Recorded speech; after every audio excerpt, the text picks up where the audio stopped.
Welcome into the Red Fox Report. Tommy Armstrong here with Dan Allback. Dan, a ton of thrillers in the last couple of weeks. Let's tip it off with men's basketball. Two top 3 MAC teams. It's Marist taking on Merrimack for the first time in program history. Highly anticipated matchup in this one. A neck-and-neck game late in the second half. It's MAC Player of the Year favorite Bud Clark, a dime to Brian Atumnu for the jam. Clark is going to finish with 19 points, 6 rebounds. Atumnu with 13 and 6. Warriors take the lead. But all the action culminates in the last 20. Clark goes up for the layup. It's no good. Blocked by Elijah Lewis. Jaden Daughtry with the rebound. He dances around Clark, straight at the paint, passes to Tariq Watson. It's in.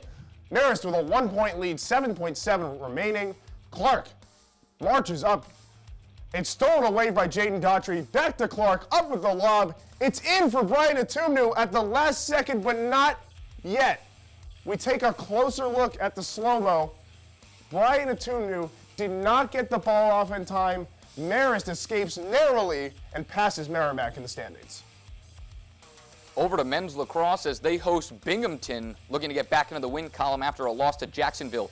4:48 left in the game. Binghamton up 8-7. Liam Ferris, pass from Gage Adams, gets creative for the score, putting Binghamton up 2. One more look.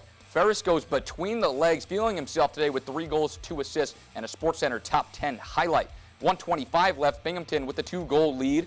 Sean Mullen finds Colin Patrick, fires one into the back of the net. Marist cuts the deficit, making it 9-8. And just 45 seconds later, Marist looking to tie. Patrick, again with the ball in hand, takes the games into his own hand, scores his 2nd goal of the game, and ties it at 9 apiece.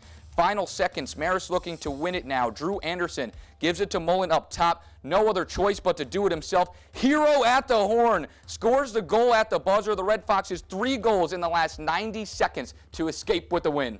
The Red Foxes taking on Canisius in their first of their Buffalo road trip in women's basketball. Jayla Johnson has the ball late in the 4th quarter, 1:16 on the clock. It's Franco Wittenberg who hits the 3. Just one of 2 active German-born players in the MAC. Finished 2nd in scoring for Canisius with 13. Final possession here from Marist, looking to put this one away.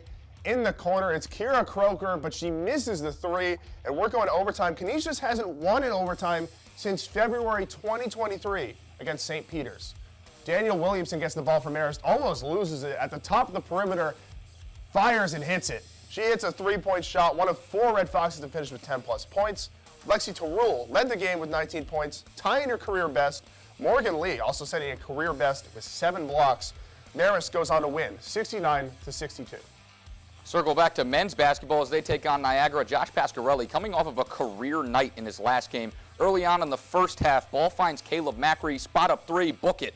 Macri returns from a 2-game absence with the 3. Marist up early 11-4. Later in the half, Niagara mounts a comeback for themselves, up 1. Turnover by Marist. Jaden Marshall, coast to coast, lays it in, plus the foul. Niagara up 20-17 after several Red Fox turnovers. Head to the second, 4 minutes into the second half. Marist up 34-29. Don't forget about Pasquarelli, left-hand floater, smooth like butter. Pasquarelli followed up his last performance with 22 in this game. Marist up 7. Less than a minute to go. Marist up 5. Jaden Daughtry looks to be in trouble. Finds Pasquarelli, bang out to seal the deal. Marist picks up their 20th win for just the 5th time in program history as they go on to take it 64-61. That's all the time we have for the Red Fox Report. We'll see you next time with more MAC highlights.